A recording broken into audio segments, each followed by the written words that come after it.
Welcome to the Bourbon Talk Show, the ABV Network's original YouTube series where we interview some of the most interesting people from the world of bourbon. Today on the show, we'll be talking to Conor O'Driscoll, Master Distiller for Heaven Hill, and Gary Hinegardner, owner of Wood Hat Spirits. My name is McNew. Please welcome my co-host for the evening, Steve Akeley. Hey gang, how you guys doing? Hey, lots of fun. We got a great studio audience here. It's going to be a fun night, sure. A couple of really cool and interesting people. So I wanted to acknowledge Conor. How are you doing, Conor? Hey, Steve. Great to be here. Thank you. Absolutely. And Gary, how are you doing, my friend? Oh, I'm doing great, man. This is always a good time, man. I'm really fun to go with you guys.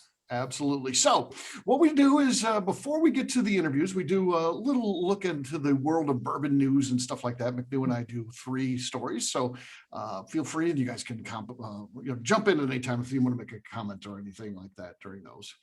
McNew, I don't, for the most part, the backgrounds are pretty good on Zoom, but I am traveling again. So this is week 2 of 2. For some reason, back-to-back weeks, I'm not in my home studio. I took a picture of it, and this is kind of the look that you get. But I forgot that you were gone this week. I was like, oh, good, Steve's back home. I can't even tell.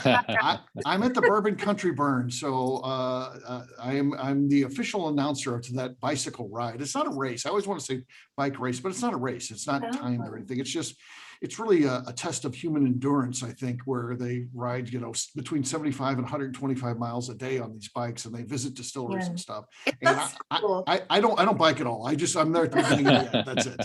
Yeah, I'm not a bike rider, but I think if I was promised bourbon along the way, I could be convinced. Yeah. There's definitely that. There's tastings and stuff like that. So, but I can prove I'm in Kentucky. Again, the background. There you go. I've got the deposit bottle here. So, have you got some bourbon with that ginger ale? I do. I do. I've got some bourbon too, so I can. I got the good stuff. There it is. Yeah. So I of course can mix up a little here. So, but yeah, I don't know.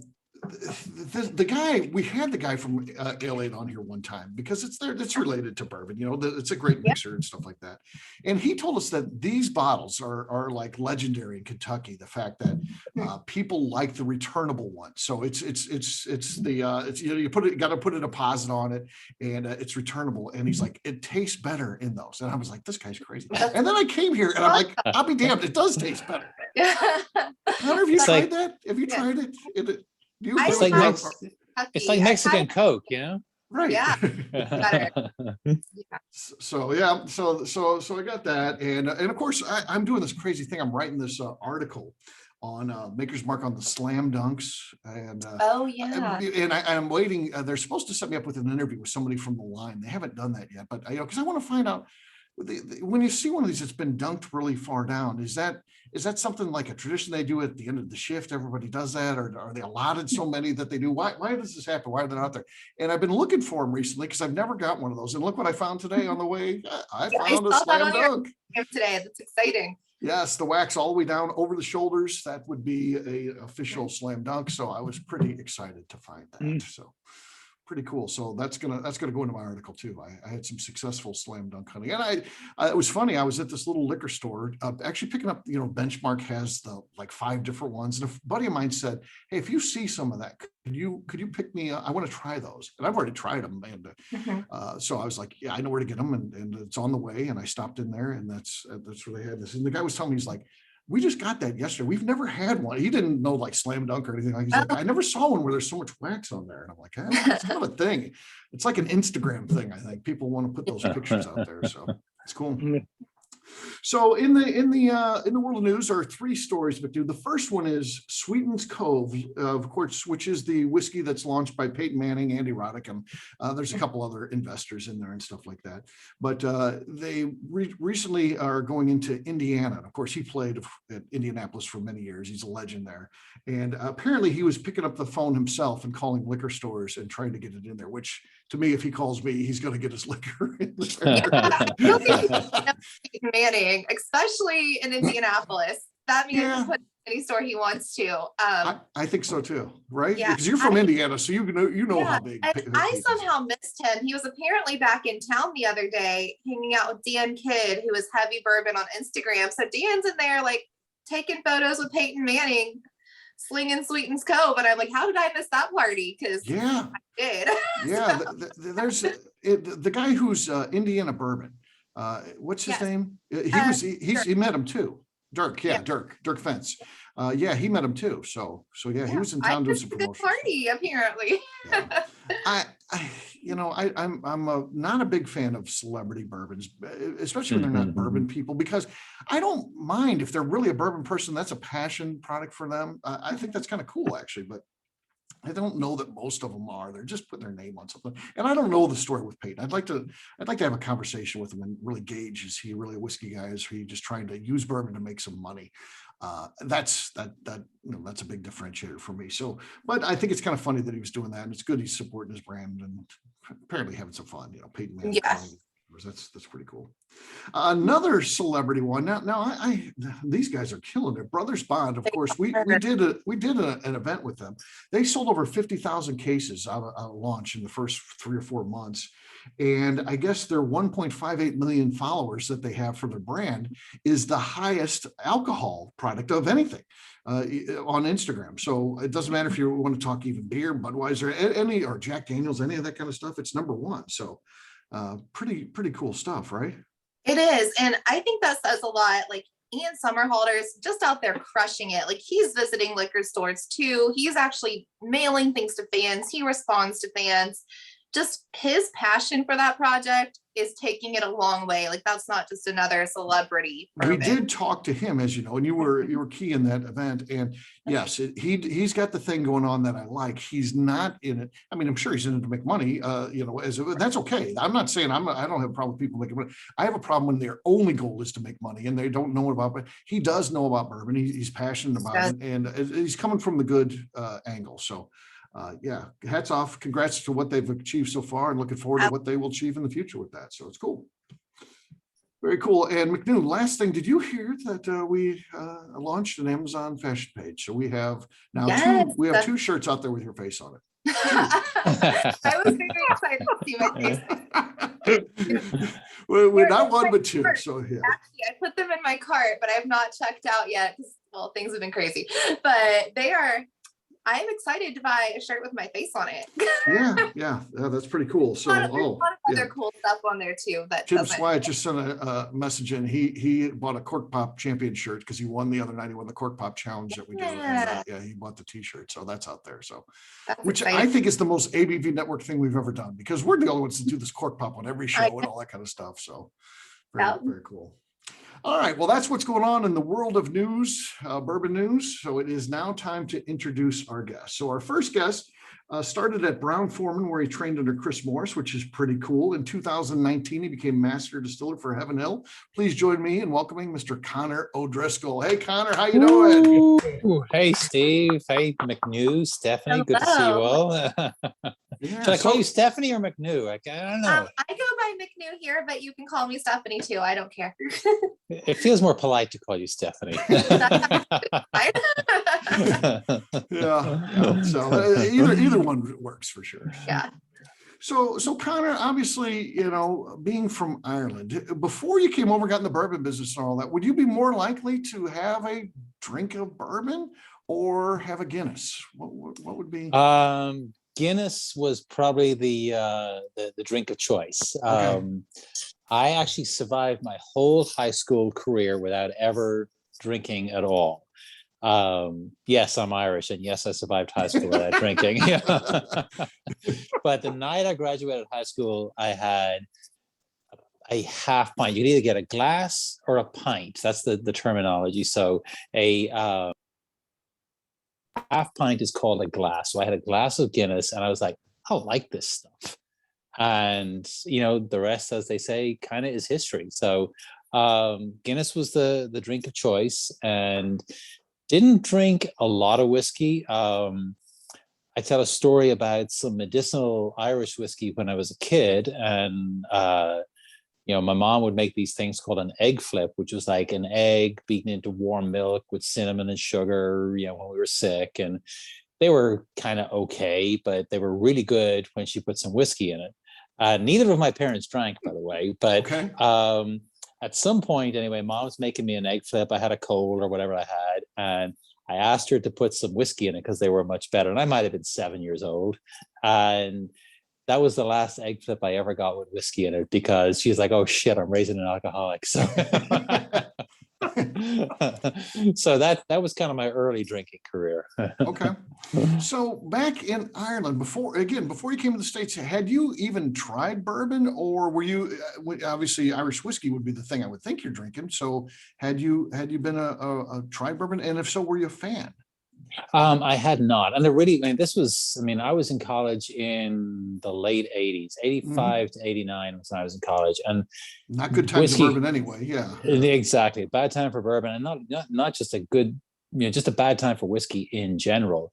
I know I drank some whiskey in college, but it was not in any kind of, I'm sipping this to enjoy it. Mostly I was a beer guy. The whiskey and the bourbon came later. Okay.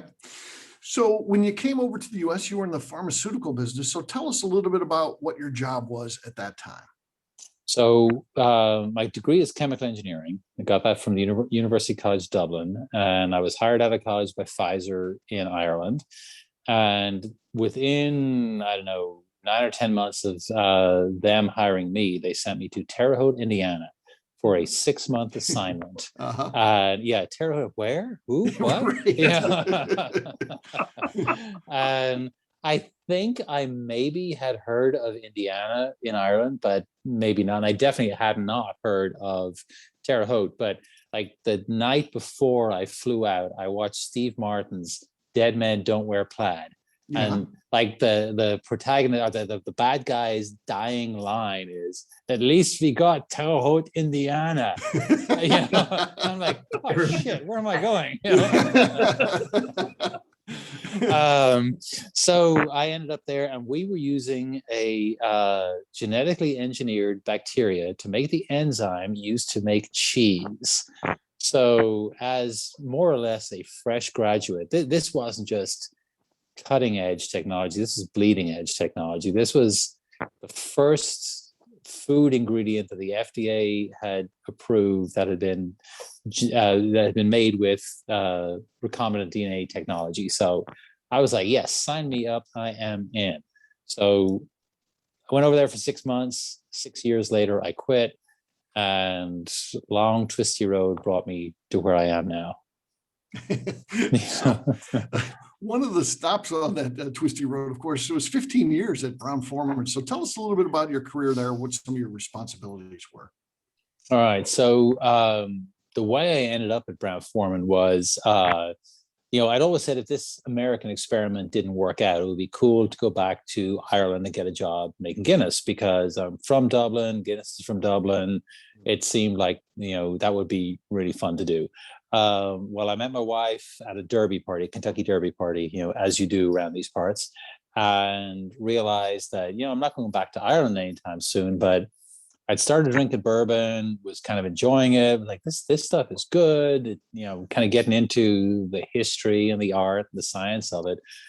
And I was like, the Guinness thing is probably not going to work out for me, but this bourbon thing seems like it's got some options. So, around about 2002, I started knocking on doors, and there was none of this in 2002. There was no bourbon boom. There was maybe some tiny tourism, but nothing like there is now. So it took me 2 solid years of knocking on doors before Brown-Forman opened theirs, and I stuck my foot in the door and they couldn't get rid of me. And, so I got hired as production manager at the Brown-Forman distillery in Shively on the south end of Louisville.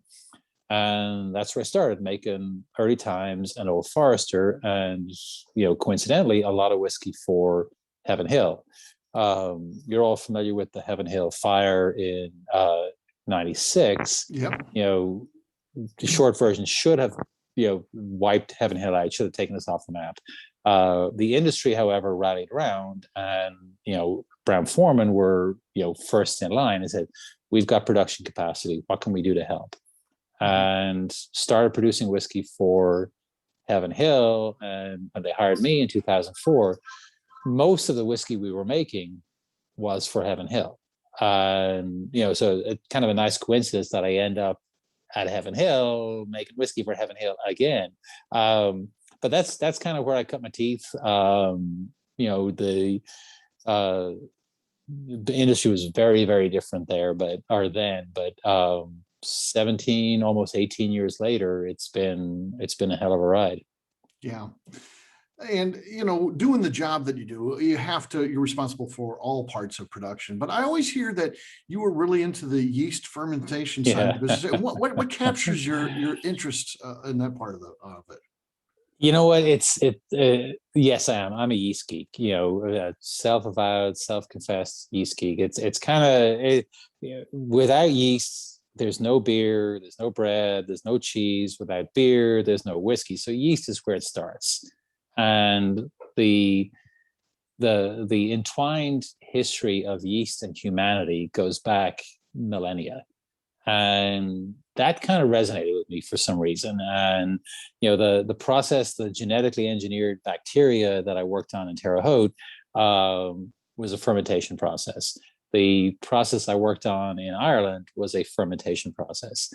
And, you know, so now I'm, you know, fermenting yeast to make beer, to make whiskey. And it's a really fascinating thing. You know, we harness this single cell fungus, and, you know, we set everything up just right for it. And it makes this great beer that we make whiskey from. And, you know, that's one angle to look at it from. And you kind of flip that around, like kind of flip the lens around, like, or did the yeast harness us to set everything up, build all these distilleries and these fermenters and do all this mashing and understand all the science to set up their perfect life cycle so they could make more yeast? So, you know, there's these kind of really, you know, geeky scientific rabbit holes you can go down. There's the connections with history, you know, that, you know, Egyptians figured out fermentation, and probably before that. It's so multifaceted. It's so deep. It's so, you know, you can do it on a very facile level. You can go as deep into molecular biology as you want, and you still end up with great stuff. Yeah. Yeah. Another passion that we both share is a passion for enjoying what's called Dusties, old whiskey. Yeah. And you're a fan of that too. And where does that come from for you? Is you just enjoy the good taste, or you like again, is it a history thing? Because you get to literally taste history, which is so unique. I think it's probably more the history thing. Mm-hmm. Honestly, I think the whiskey that, you know, is being made now is probably the best whiskey that's ever been made. We understand the science behind it. We understand, you know, we're attuned to the art of it, the magic of it. We get all that, and, you know, we've got better process control, whatever you want to call it. So probably the consistency and quality of the whiskey we're making now, we being the industry, is probably the best it's ever been. But this is a millennia old business, and people have been doing this and perfecting it and tweaking it for as long as there's been fermentation and distillation. So to taste an old whiskey and to see, you know, what came before, it's just super interesting. I mean, I've tasted, probably the oldest one I've tasted was distilled in 1916. And bottled, I think it was in 1926, maybe. So when I tasted it, it had been distilled like 101, 102 years prior. Yeah. And just the fact that, you know, a guy like me made that and had the same passion, the same interest, trying to make good stuff, you know. Here I am 100 years later tasting that, and it was good. I wouldn't say it was great. It was good. The coolest thing about it was 100 freaking years old. Yeah. You know? Yeah. Do you ever get caught up in that yourself? Because even the, you know, the stuff that you're laying down, that'll just be regular shelf items. I mean, you know, I think about this. I'm 53 today, and if I was in your job and working at Heaven Hill and I'm making something, it could not. You're talking about products that could be coming out not for 15 years, and I'm like, where am I going to be in 15 years? You start thinking ahead to that, and then you can even take it one step further than that, talking about what you're talking about just a moment ago, where maybe 100 years from now, this bottle somehow makes it to someone 100 years from now, and they're like, I wonder who distilled this. They go back and do a little research, and they're like, well, that was Conor O'Driscoll that was that weird Irish guy. But it's pretty neat to think about, isn't it? it's really cool to think about it, and it's humbling at the same time. It's like, I've been with Heaven Hill not quite 3 years now, so Right. nothing that I have had a hand in producing is on the shelf yet. Yet here I am representing whiskeys that some of which were made 18 years ago, Right. before I got in the industry. So, and by Parker Beam, who is like the legend of legends. Yeah. Legend, perfect, the legend of legends, exactly. So it does. I mean, it's humbling. I hope it gives me humility to think that, all right, long after I'm retired and potentially dead, people are going to be drinking whiskey that I was responsible for. So it keeps you honest. It keeps you humble. I hope it keeps me humble. That I want people to drink my whiskey 4 years from now, 10 years from now, 20 years from now, and think, wow, this guy knew what he was doing. Yeah. Well, in 2019, you took the job as master distiller of Heaven Hill. So just give us a little insight, because it has to be such a unbelievable moment in a person's career. So tell us how it came about, and again, your feelings, if you could take us back to that day when they're like, we'd like to make an offer. Tell us what that was like. Well, it's not quite as glorious as you might imagine. So we talked about earlier, I was with Brown-Forman for almost 15 years, 5 of them in Louisville at the Shively Distillery, 9 out at Woodford. Then I left in the summer of 17 and joined Angel's Envy, which is a big move. It's a big move to leave a company like Brown-Forman and go to what wasn't quite a startup, but it was close to a startup, much different scale. Switched from Brown-Forman to Bacardi.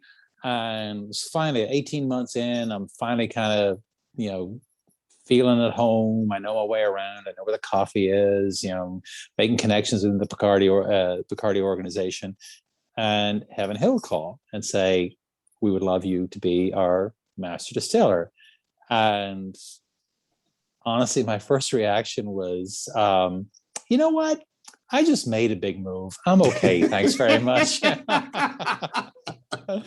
And then I came home and I told my wife, who's like just the coolest person ever.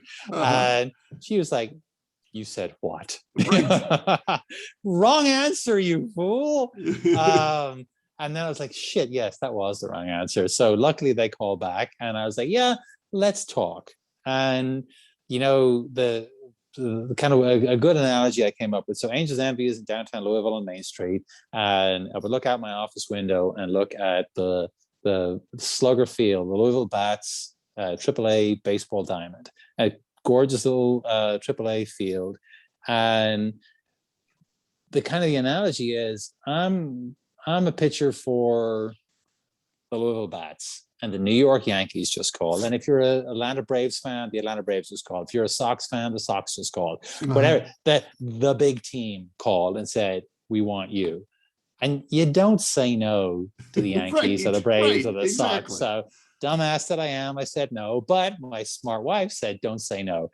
And honestly, it was the best decision I've ever made. It's like, I still pinch myself. How did I end up here? My title is distillery manager / master distiller. So job one is running the distillery, making the whiskey. It's one of the biggest bourbon distilleries in the world. And I was talking to my buddy Freddie No today. They're expanding the Claremont facility. I don't think they're quite up to our capacity yet. They might exceed us soon.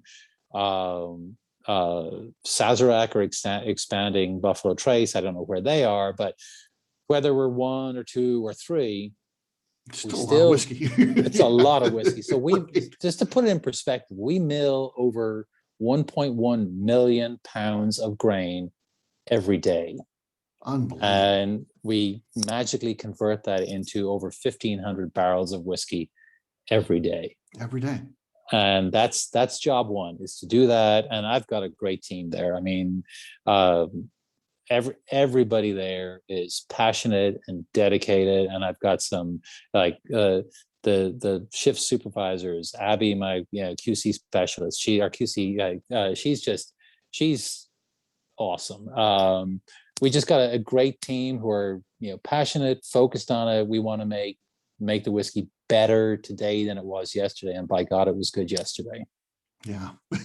So now, one of the most fun yearly offerings, I think, is the Parker's Heritage. Not only because it does, some great work by being the charitable part of it, but each yearly offering is so unique that has to be a fun one to work on. And the 2021 came out recently. So tell us a little bit about that one and what it is like to work on Parker's Heritage every year.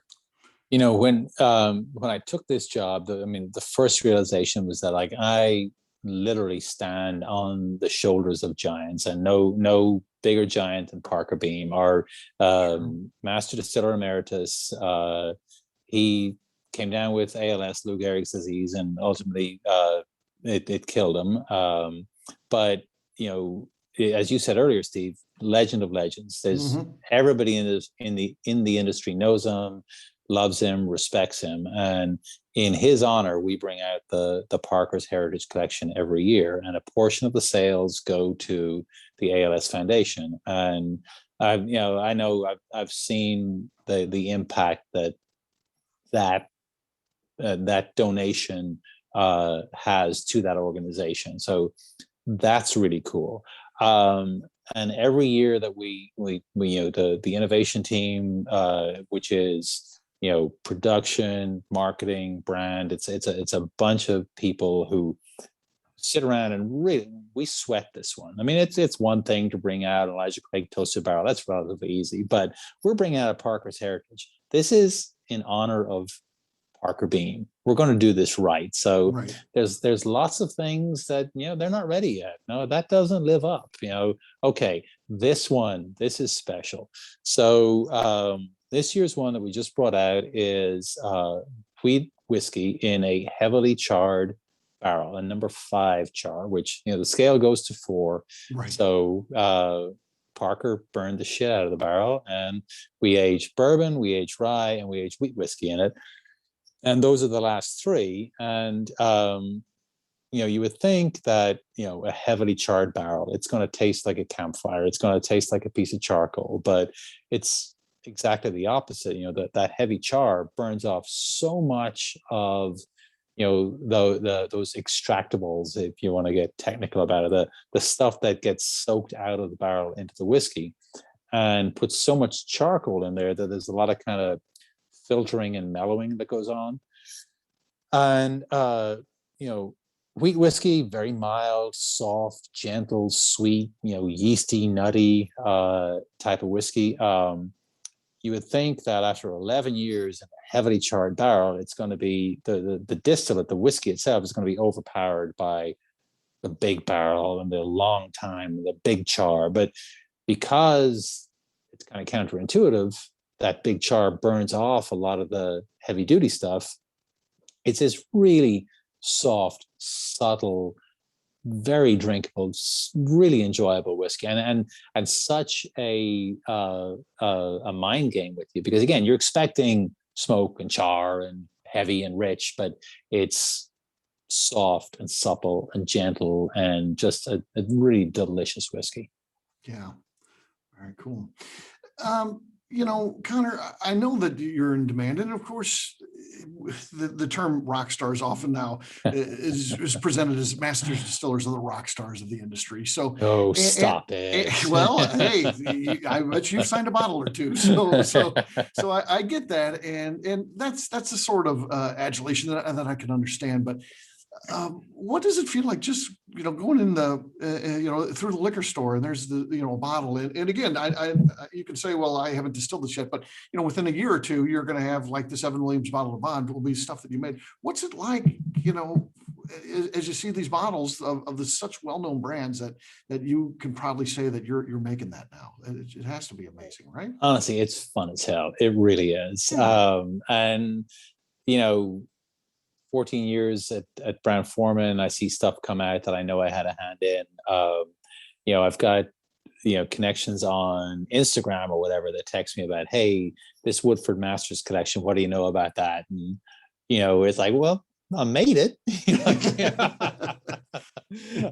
So that it feels really good. And so going back to what we said earlier, like I hope that it tastes as good as I think it does. And so yeah, it's very gratifying, but at the same time, I really hope it keeps me honest, because I'm not going to cut corners. I'm not going to try and cheapen the whiskey to save 50 cents or whatever it might be.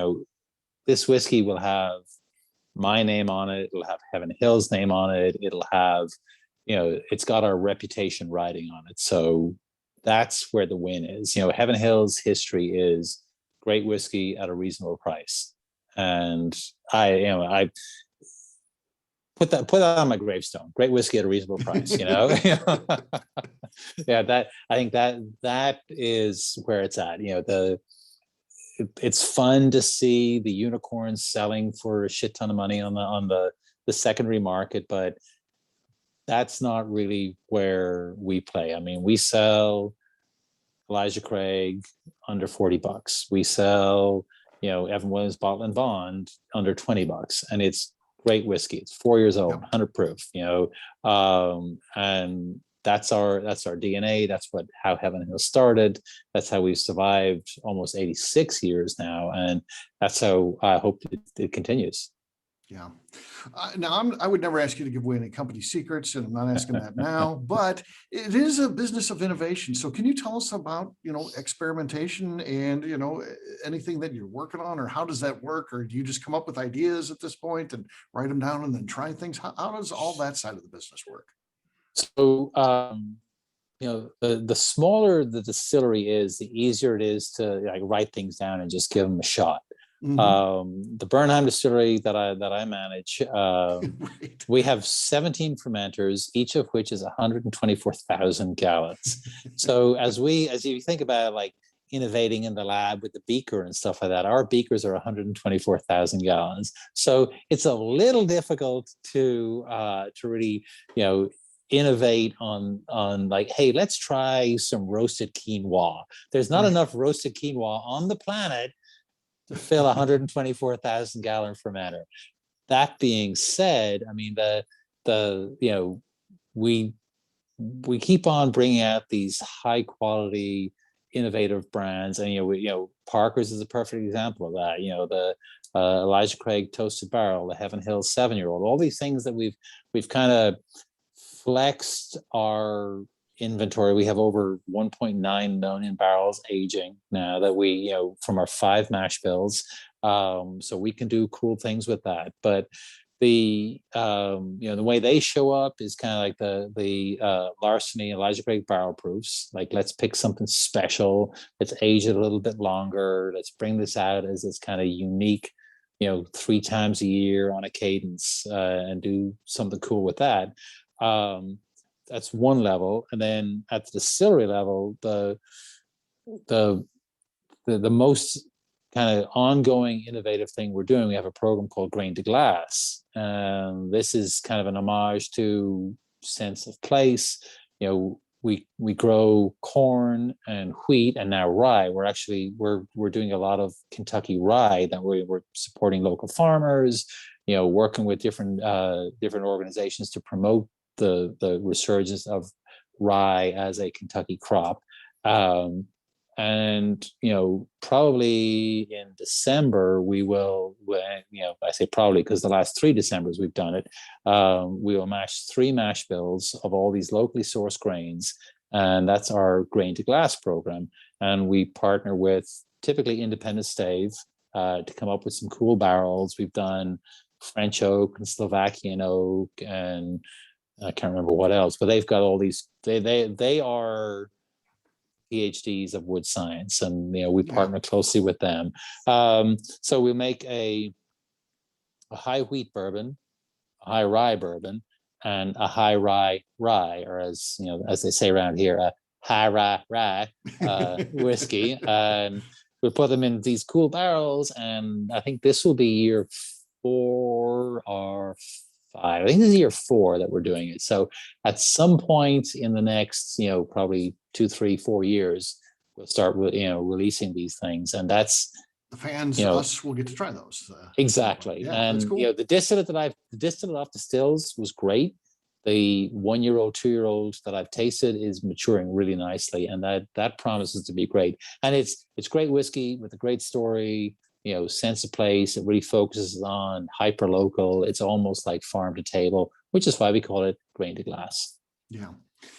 For those that haven't had a chance to get to Heaven Hill, you guys recently had the big distillery expansion. Tell us a little bit about, what's different and what to expect the next time that we are there to visit.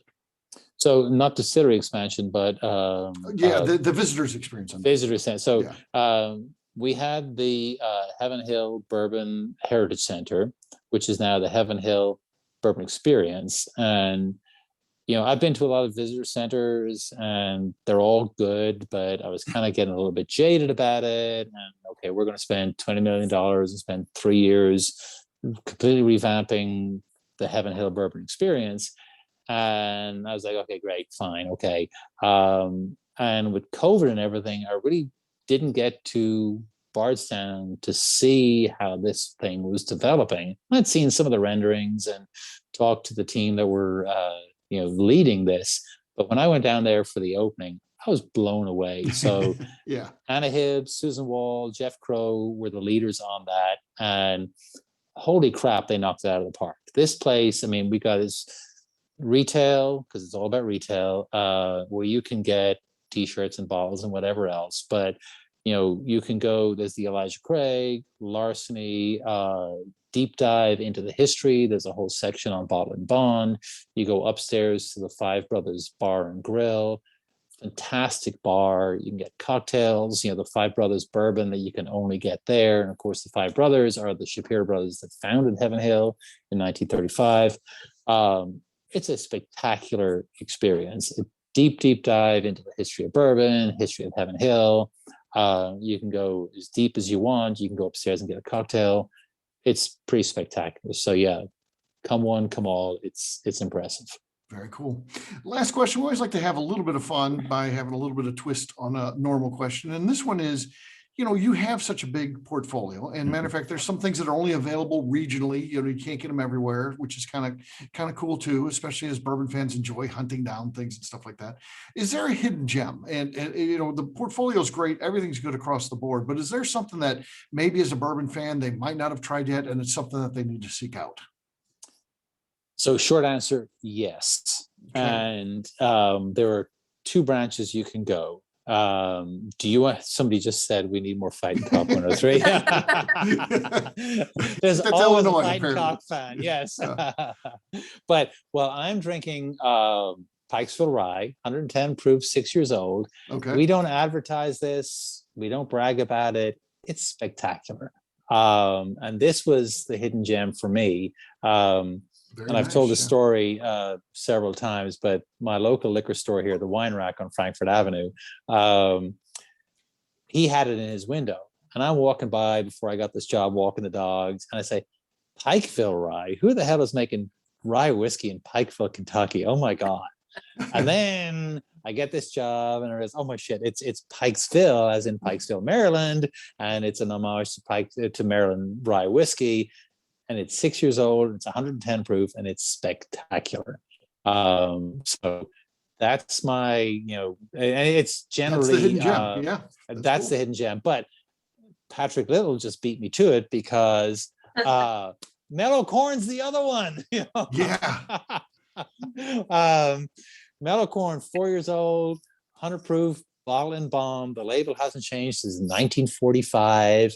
It is sweet. It is grain forward. It's aged in a used barrel. It's got the corn bottles coming out now. It's got the most garish label you've ever seen. I love it. Yeah. And it's great whiskey.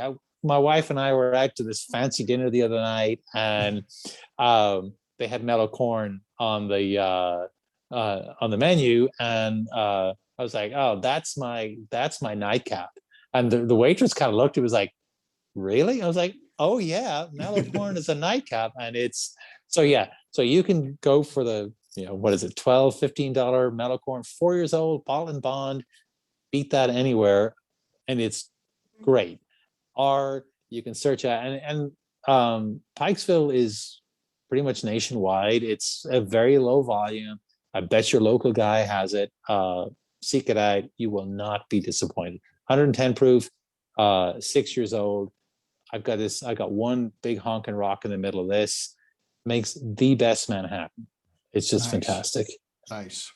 Now we did have Bernie Lubbers on this very own show, and he's of course a big mellow corn fan, and he claims there's some barrels that are like 17 years old. Is that true? And if so, can we try that at some point?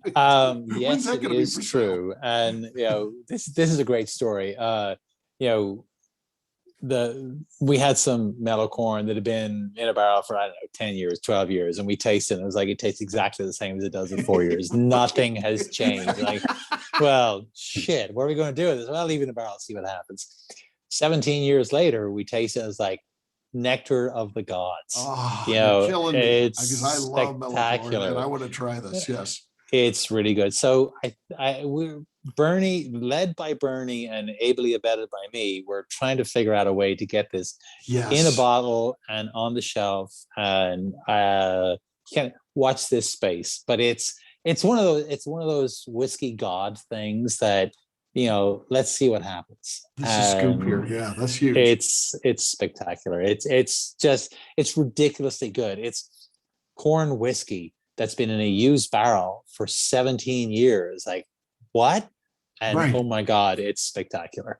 Well, my interest is definitely peaked on that one. So yes, I'm very much into it. Love the idea of mellower corn, as Patrick says there. That's exactly fun. Yes. So very, very cool. Conor, thanks so much for joining us. Do you have time to stick around? And I will stick around and drink my cocktail and listen. This is fun as hell, Steve. Thank you. It's always good to hang with you. Yeah. Well, thank you. It is fun. Yeah, we appreciate it. So what we'll do next, we'll take a quick break. And then when we come back, we'll be talking to Gary Hinegardner. Should be fun. Today's show is sponsored by Moonshine University. Moonshine University offers programs to assist individuals in the bourbon industry or simply fans wanting to step up their knowledge. Whether you are looking for in-person learning at the classrooms of Moonshine University or looking for self-study online, there are options to fit your unique needs. Check them out at moonshineuniversity.com. We are also sponsored by the ABV Network's Distiller Summit in Key West, Florida. This 4-day event features events and networking opportunities from January 27th through 30th, 2022. When there is no better place to be in the world except sunny Key West. Get more information on our website at abvnetwork.com. Yeah, check it out. It's going to be a great time. We've got 69 people signed up officially, McNew. So. Oh my God, it grows every week, Steve. Yes, it grows every week. It's we've got about 16, 17 distillers now. So supposedly on the list, Bernie Lubbers. So we'll see. He says he's coming. So it'll be fun. We've got a lot of big names from the bourbon industry will be there. Our guests tonight, you guys are welcome to attend. We'd love to have you there. And where better to be than Key West, Florida, end of January. So it's very hard to come home, though. It is the hard part when you live in the Midwest or literally anywhere else. We've got some. The cool thing is we've got some friends down there now. So Royce worked with Blue Run Spirits. A couple of the owners don't live down there. They have places down there, and they've got some connections. One partially owns a bar down there, and then of course we're friends with Jim Martin, who has got a big news here. He's got an expansion. He had the tasting room where we had a party at last time, kind of small, but held about 40 people or something like that. Now he's got a new place that holds 150 that he's doing some dinners at and stuff like that. So well, that's going to fit our whole group. That's I know. So it's going to be our home base. So very cool stuff. So again, check at abvnetwork.com if you want more information, and I can get some info out to you if you're interested in that.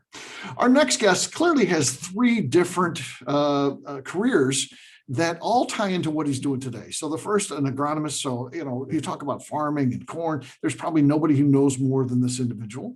And then he worked for Independent Stave. So now you've got the corn part of it. Now you got the barrel part of it. And of course, he started putting all this together and from his passion from wanting to bring this to Missouri, he started Wood Hat Spirits. So ladies and gentlemen, please join me in welcoming Mr. Gary Hinegardner. Gary, hey, how you doing? Good to be here, Steve. It's always a pleasure, Yeah, absolutely. But, you know, one of the craziest things, and Gary, I love coming out to your place. Gary is, you know, one of the, I always say there's like the big three in St. Louis. There's three distilleries that do an incredible job. There's other ones that are coming up, but I think there's three that we can be very proud of. Gary's being part of that. Of course, Stumpy Spirits and Still 630. Those are the big three. If you're coming to St. Louis, you want to hit those for sure, and then maybe check out some of the other ones as well. But Gary is so unique, and he's got this great mind, and he knows a little bit about everything, and he's innovative. And one of the coolest things, and I'm not kidding about this. This is you're going to think I'm making this up, but this is for real. Gary, of course, has been doing a lot of work in corn. And, you know, if you get into the blue corns and stuff that has the antioxidants in it, he's doing some work with the University of Missouri where they're seeing what does this mean? If you distill it through, is all that still there? And can you concentrate that? And Gary even has an experiment on his desk, and it's literally this blue corn, like concentrate, and it looks really cool. And he's like, this may be the cure for cancer one day, you know? And so he's doing that type of stuff. And so you go to Gary's place and he's literally working on the cure for cancer as a distiller. So tell us about that, Gary. How does this come about? Well, we got all that figured out, Steve, and we're moving on to bigger and better things. That's good. That's good. Buy stock in Woodhead Spirits as they get the cure for cancer. Well, you know, it's kind of cool. And, you know, I just kind of put some of this together the other day, but, you know, the only grain we eat that's blue, or the only antioxidants we eat in a grain is a blue corn. Yeah. Now, so having said that, I just learned about the oxy sorghum, you know, that in Texas they just developed, but it's basically the same antioxidants that's coming out of here. But for all the corn cultures for centuries have said blue corn's healthy. Mm-hmm. You know, little did we put it all together. That's because antioxidants, you know? Yeah. And it's kind of cool. Now, when you distill it, you kind of, your vapor barrier leaves it behind. But still, you know, it's great. We make a lot of cornbread. We make, you know, grits and so forth out of stuff in the selection process of corn.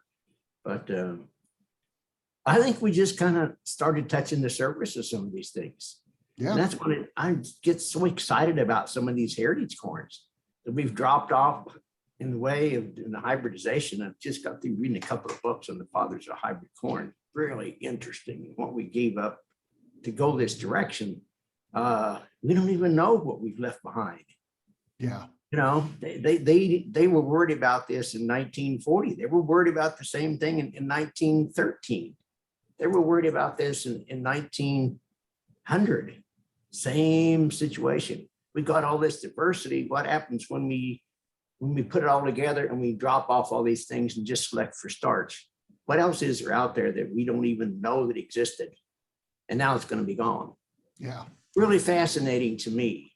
And that's kind of where I'm at today. So yeah, and we're definitely going to talk a little bit about the work that you got going on in corn. I think people have no idea, and it's definitely worth going out to your place, if nothing else, to see what you have in terms of corn research, which is really cool. But let's talk a little bit about that first career, agronomist. What exactly were you doing, you know, coming out with that degree, Gary? Well, I was working in agriculture before I was an agronomist. Actually, my first working with corn and so forth was as a Peace Corps volunteer in India. Mm-hmm. You know, I was a young man in the early 20s, and we went there. I was part of the Green Revolution when in the early 20s. Yeah. Wow. Yeah. So I was part of the Green Revolution. In your early 20s. Yeah. A long time ago. So anyway, but you know, that's when I first learned that people have a preference for taste. You know, we try to introduce the hybrid corn, which phrases, oh my God, if we could quadruple the yield, but it doesn't taste good. People just were afraid it just didn't taste good. I thought, what the hell? It's food, right? Right. And as a young man, you think, when people are starving to death, who gives a damn what it tastes like? Well, it's very important what it tastes like. You know, and we're still dealing with the whole situation today. But that's where I really started with the Peace Corps, and then coming back out of the Peace Corps. And dealing with agriculture in India, that's when I decided to go get a degree in agronomy. So that's where I got my master's degree in agronomy, and the official agronomy work was in Montgomery County and Lincoln County, Warren County as a agronomist for the University of Missouri. Kind of solve problems, help people with yields, bugs, insects, chemicals, whatever the problem is with raising corn. That's kind of what I did. And I run a soil testing laboratory, because we did our own soil tests on a local basis at that point. So that's kind of what I've did. Worked in Russia a couple of times in some projects. So I've been really lucky to have had some exposure other than local situations. That's really helped for me to think outside the box, so to speak. And if there is one thing that runs true in where I've been and what I'm doing and where I'm going down the road, is to be able to think outside the box. And that's hard. It's hard to think outside the box unless you've been outside the box. Mm-hmm. And that really helped me, and it's helped me with the agronomy part of it. So that's kind of where it happened. And then as an agronomist, that's really why I started with Independent Stave Company. You know, they weren't looking for a barrel maker. Now, I cut stave bowls as a kid. We had 720 acres of white oak, and cutting stave bowls is a damn hard job. Dirty, hot, and cold. And I worked all my life to get away from it. Now I'm back there again, you know? I am familiar with the stave bowl part of things. And it's real helped me to understand in terms of a distillery about the wood, and you know, that's a whole Chinkapin thing where that came from, was my understanding of that, those aspects of it. So did I answer your question? I get lost sometimes. You did. No, you did. You absolutely. So tell us a little bit about your work at Independent Stave. But first of all, how long were you there? You were there a long time, weren't you? Yeah, I started in 97 and I left in 12. Okay. I think that's 16, 17 years. Yeah. In that ballpark. There was a little overlap. You know, I was kind of doing both things at the same time for a while. But like I said, they didn't need a barrel maker. They needed somebody to get rid of waste. And as agronomists, growing stuff, learning plant growth and so forth, soil testing, they wanted somebody to get rid of sawdust and chips and so forth. And they wanted to kind of clean up their acts. And that's where I fit in. I didn't make barrels. I get rid of waste.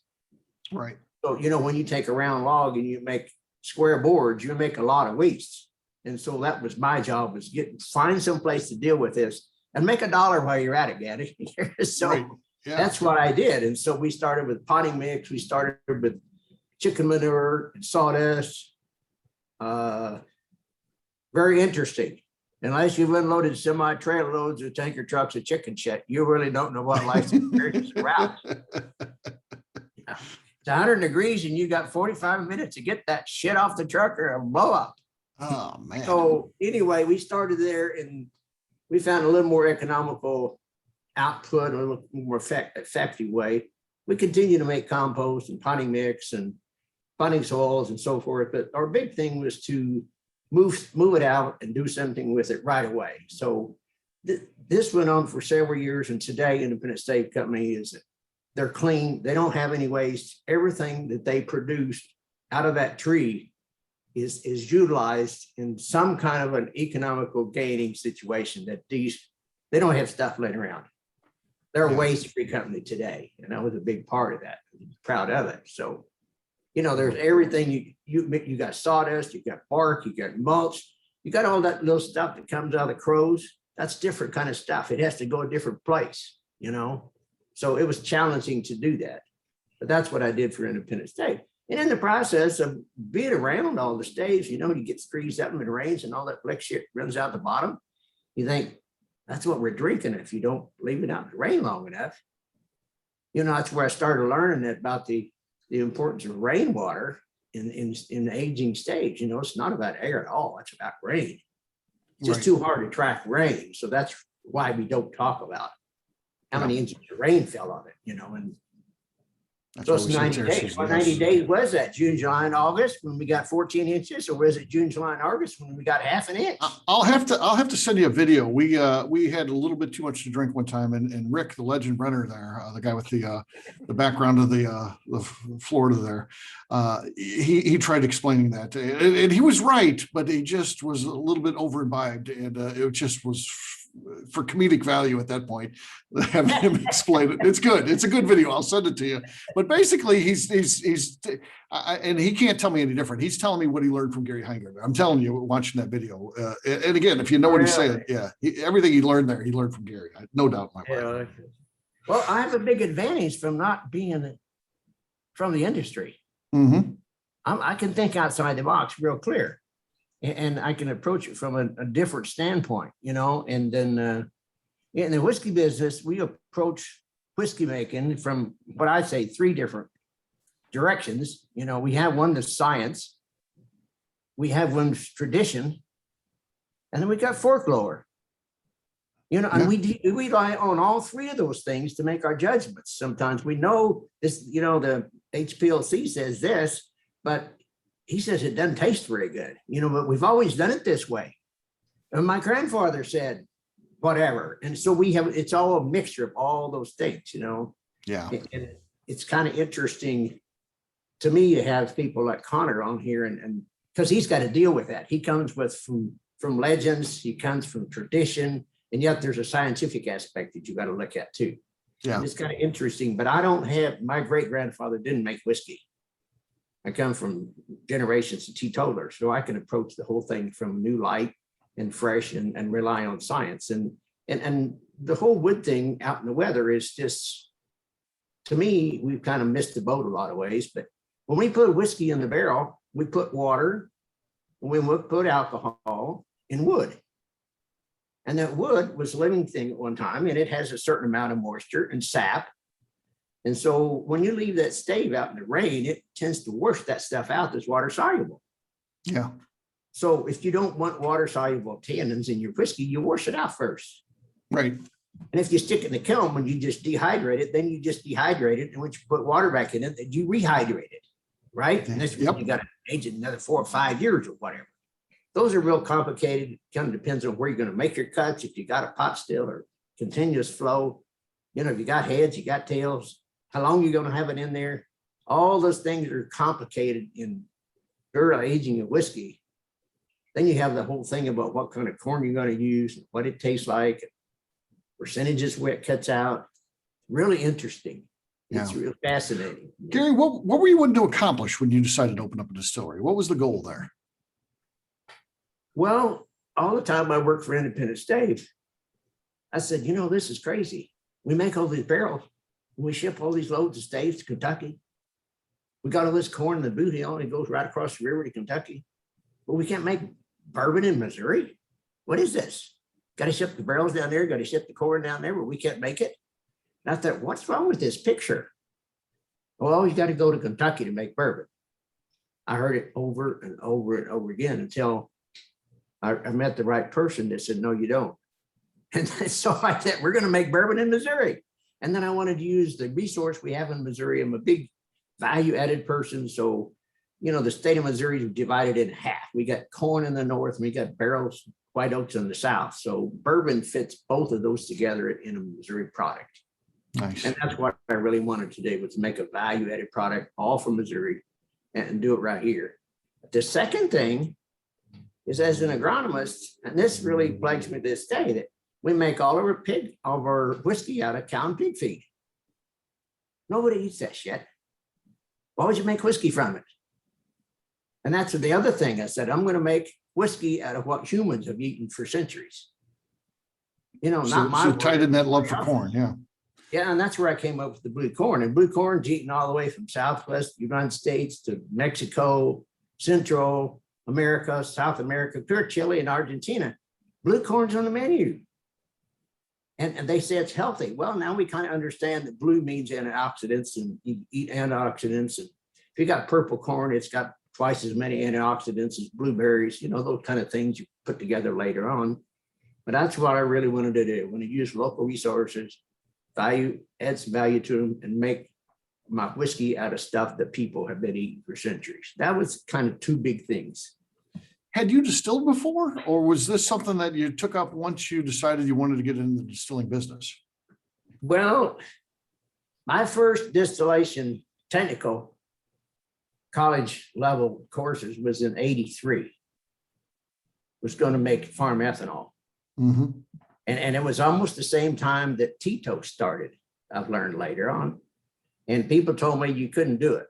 Private individuals just couldn't do it. First of all, I had to go to Kentucky, and had to be a big company and whatever. That's the way you had to make bourbon. So you couldn't do it in Missouri, and a private individual couldn't do it any. So I listened to those people, and it was wrong.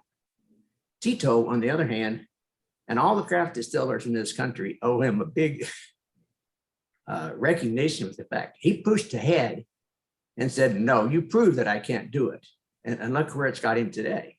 And that's kind of where he started in either 82 or 83. So I gave it up. He kept charging ahead, but that was my first exposure to distilling. And then I made beer and starting about 97. And then I don't like headaches and hangover. When I really realized that you can kind of separate those out with distillation, that's what distillation kind of make distilled water concept. You separate your heads and tails. And then you got something clear that's not very interesting. And I'm a big fruit guy, so I started putting fruit with it. So my first products I used to make before it's legal were cordials. And that's why I do have cordials today. They've got a place, and I like cordials. Mhm. And I like to use whatever goes local. Persimmons, we've got black walnuts, raspberries, blackberries. That's kind of where we're coming from. But that's kind of where I started. Gotcha. And the name, you're a wood turner. And if you go into your gift shop, I mean, you see, I don't know, 25 different hats that you've made there. And they're all cool, all different styles, from fedoras to like a baseball hat type of, you name it, you've got hat styles there. So how did you decide to name your distillery after that? Was it just, again, tying something from your personal life into the business? If you look at the names, and Conor could tell you more about this than I did, they're kind of two names. Heaven Hill, Big Rock, Bluefish, Jim Beam, Jack Daniels, Maker's Mark. They're dope, toot, toot, toot, toot, toot, toot. I don't know what it is about the bourbon and the whiskey business, but there tend to be two words, and short and street. And my name is not. My name's Gary Hinegardner. It don't fit on a bottle. It just, and nobody can spell it. That was a no-brainer. We can't go there. We got to do something different. So wood hats is kind of, they're dear to my heart, part of me. And so I thought, well, let's just call it wood hat. And what it does, it makes you ask that second question, what's this all about? And that's good. When you get somebody engaged and they ask you that second question, now you're on a path, right? Right. It's a tag. It really works. That's what I can say. People really enjoy it. I enjoy it. And what the hell, we're making whiskey. Yeah. Tell us about the corn now, and tell us, how many different varieties that you grew this past year, and maybe hit some of the highlights of the interesting ones, and where you're at, as we're at the end of the season here, how many of the X amount that you planted, how many turned out? So tell us a little bit about that. Well, we had a couple of big projects this year. I learned later on that we tried to raise blue corn. Blue corn's our first corn. It doesn't grow very good here. And find out the Native Americans didn't even grow it at all here. It was all dry land, Southwest, and so we were trying to find a better blue corn. So with the help of genetics corn, we planted 60 different blue corns this year. 60 different ones. 60 different blue corns. We got more blue corns in New Florence, Missouri. And this picture in the background here is some of those plots. So we're trying to find a better blue corn. We got 10 orange flints. And I know all together, that's kind of what we got. And then I started a thing in Missouri called Missouri Heritage Corn Project, where we went to the grain banks and we got all the old corns that have been in the grain banks sitting in jars since 1940s. It all came from Missouri. There's 42 of them. So we got them out of the jars and we planted them this spring. And we saw that these things growing for the first time since the 40s. Nobody's seen this stuff. So one of the projects we're going to do in Missouri, we're going to try to get, or my project is to make sure that everybody in Missouri gets a corn that's unique to them. Hopefully everybody in Missouri will have a unique corn, just theirs. That's really, really cool. What a great project it is. Yeah. We're going to have a lot of fun with this. Yeah. St. Charles white, St. Charles red, but mortgage lifter. You're going to make a bourbon out of a corn that's called mortgage lifter? What the hell? It's great. There's just so much history out there. There's taste we don't know anything about because we haven't tasted it for so many years. Really, there's so many things. We've been stagnant in the whiskey business for so long and got kind of on this number 2 yellow corn because that's all out there. There aren't many options. There's just so many opportunities. that didn't exist, before. That's it's so great to be in this business today. Yeah. Earlier this year, I was at the distillery along with a couple other folks. I think even the legend was with me. I don't know if anybody else here, I don't think so, was with me. And we tried some whiskey that you made from orange flint that you'd grown the previous year. And it was incredible new make. And so you got it going into the barrels. So when are we going to start being able to taste some of that with some age on it? He's got some right there. You can watch me taste it right now. We should have done this a live broadcast from your place. Right. So we've got a little bit of aged stuff. It's not very old. We're looking at a year. Great. But it has something to say. Yeah. It has to have something to say. Yeah. And I'm really listening close. It's just we were blown away by just drinking the new make. So I can't imagine once you start getting in the corn genetics business, the guys that do this for a living make orange flint corns for 6 continents, but not 7. They don't make orange flints for North America. Right. That's crazy, isn't it? It is, yeah. Because we're in yellow dent. Yeah. You have no place to sell it. So we're deprived of the opportunity to even deal with orange flints. So when I saw these down in Guadalajara, Mexico, I thought, I want some. And they said, well, Gary, they won't grow where you're at. They're not real suited. I said, well, how far are they off? Well, we don't know. I said, well, then guess. Here's a handful of cash, big handful of cash. Send me 4 of them and I'll plant them. We just start from there. So we did 4 last year, and yeah, we were way off on some of them. Some of them only flowered after frost. It didn't happen. We picked some of the stuff in December 16th or 20th, and it's still 20%. They won't make it here. So then that gave them a place to start. So now we got 10 different orange flints this year, and most of those are going to be within the range of where we can harvest. We haven't harvested them yet, but we got some potential there. Yeah. And some of the brown stuff, it's got some. I'm not the best at describing it, but it's got some. It's got a unique place. We're going to hear more about it. I just know we do. Very nice. Gary, I worked for a food broker for 10 years. And what that means is I worked in the grocery stores and I represented brands that didn't have their own sales force. And pretty much I would say 80% of products that are in a grocery store don't have their own sales force. They use brokers to represent them. And of course, it's always evolving. So over spending 10 years, I represented just about every product in the grocery store. And I can tell you that no business is like the bourbon business. They're not friendly to each other at all. They hate their competition. They would do anything they could to get their competition out of the stores. And the bourbon business, as we know, is different. And you are really a big part of making sure that happens in Missouri. And I just want you to talk a little bit about some of the things you've done from Missouri. You already talked about one of them already, the corn project, where everyone's going to try to get their own heirloom variety of corn, and still 630 will have theirs, you'll have yours. I think it's such a cool idea, but you've done other things too, like working on the trail. And I saw you interviewed recently on TV. Yeah, it's a thing to promo your brand, really.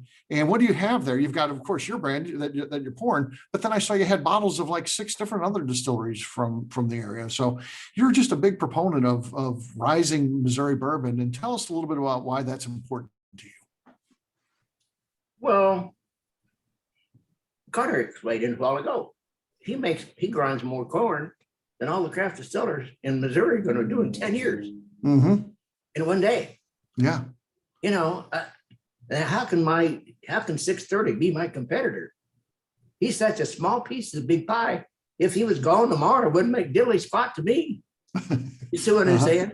So we're small. And so what we need to do is to work together and use each other's strengths and be, when the rising tide floats all boats concept. Right. So I've worked really hard. And when I first started putting people together and says, let's get organized in Missouri. Come on, let's get a board together. Let's form this guild.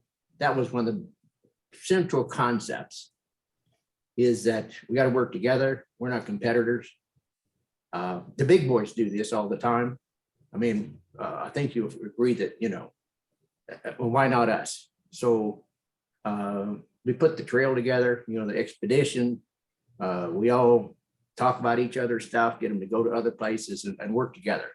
it's just a lot better environment if you work together and we're going to help each other out. I just had some new people in today that, they took a long time. And I spent that time, but I know that what I did today, helping them get started, was going to be hard for them to learn on their own for maybe a couple of years.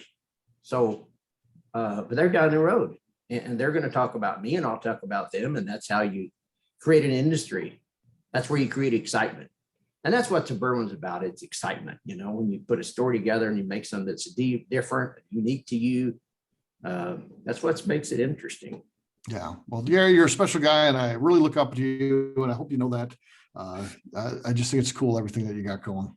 Last question. We like to have some fun with the last question, and this one is no different. I feel like if I was over at your house and I said I wanted some popcorn, it feels like it's going to be a 2-hour ordeal. Tell us a little bit about making popcorn at the Heingarner house. You got 80 different varieties of popcorn you got to go through. I do have a little bit of each one, but I also have this microwave machine.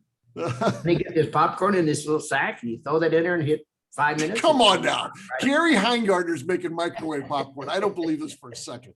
But I do. I like to cook outside, Steve, and I have this outside fire pit that, it's 7 foot apart. It's cross, and I can have all these things on a center rod, and I swing them across there, and they cook, and I make popcorn. So I've got a 20-gallon this is what popper. Yes, pot. Of course. I swing it across there with a great big oak paddle. I make 2, you put a little popcorn in a pot. Well, I put 2 cups. And then years ago, I decided to make the biggest bowl I could make. So I have a bowl that's 32 inches across, and that 2 cups of popcorn just fills that up. So I want to be frank here. We didn't talk about this in advance. I just figured that there'd be something wild story here with Gary and popcorn. We've never talked about it. He didn't say, "Hey, about this." No, I'm thinking about bringing it down here. We got an event on November the 6th, and we're going to have some wood turners in. It's a chili affair, so we're going to make chili, little chili chick off, and then we're going to have about 4 of my buddies come out here with lace, and we're going to make wooden chili bowls as part of the day. Oh, and cool. I think I'm going to bring that whole outfit down there, my outside cooking event. Yeah. I can get it on a forklift and mount it on a trailer and come it down here. But that's what I do. I like to make popcorn. It's basically an open kettle. It kills everywhere. We just let her go, Put some brown sugar in it, make some kettle corn if you want. But that's what I do. What I really like to make popcorn. Yeah, of course. Well, Gary, thanks so much for joining us. We really appreciate it. Let's hear it from Mr. Gary Hinegardner. Thank you. Hello, Gary was great. Let's also hear it from Mr. Conor O'Driscoll. Conor was awesome. Really appreciate it. Excellent job. We'll wrap this one up as we always do by talking about where people can find us. Gary, we're going to start with you. Where can people find you? They want to follow this journey. Where do they need to go? I'm at the Distillery 8 days a week. And of course, St. Louis on I-70 and 19. I'm Gary at woodhatspirits.com, Instagram, Facebook. That's kind of where I'm at most of the time. All right. Conor, how about you? Oh, sorry. How old am I? I have an Instagram that I do not post on. It's CH O'Driscoll. But Heaven Hill Distillery, all the brands. Metal Corn has an Instagram now. Yeah, that's cool. And it's pretty freaking cool. But at your local liquor store. Absolutely. Check it out. Yeah. Pick it up. All right, McNew, how about you? Where can people find you? I am on Instagram at McNew ABV, and you can find me every Tuesday on the ABV Network channel, hosting Bottle Kills and Last Meals. All right. For me, I'm an easy guy to find. I'm at Steve Akeley on Twitter, Instagram, or Facebook. I've got a website, steveakeley.com. We've also got a company website. That thing's abvnetwork.com. Check it out because everything that we do is out there. We put all of our previous shows. We've got over 3,000 podcasts, original podcasts we've made in the last 5 years. Check it out. We've got all those out there. We've got all of our blogs, so much more, abvnetwork.com. McNew, anything else to say before we get out of here? I'd like to remind the audience to please hit the subscribe button for Bourbon Sasquatch on YouTube, where all of our shows will be posted. And when you're watching an episode, give us a thumbs up, leave some comments and share it. It helps new people find the show, which is very important to us. And next week, we have Jane Bowie of Maker's Mark and Andrew Weebrink of Independent Stave. Very nice. Very nice. Thanks one last time to our guest today. Appreciate it. Thanks. Take care, everybody. We'll see you next week. Bye. Bye. Good night, everyone. Thank you.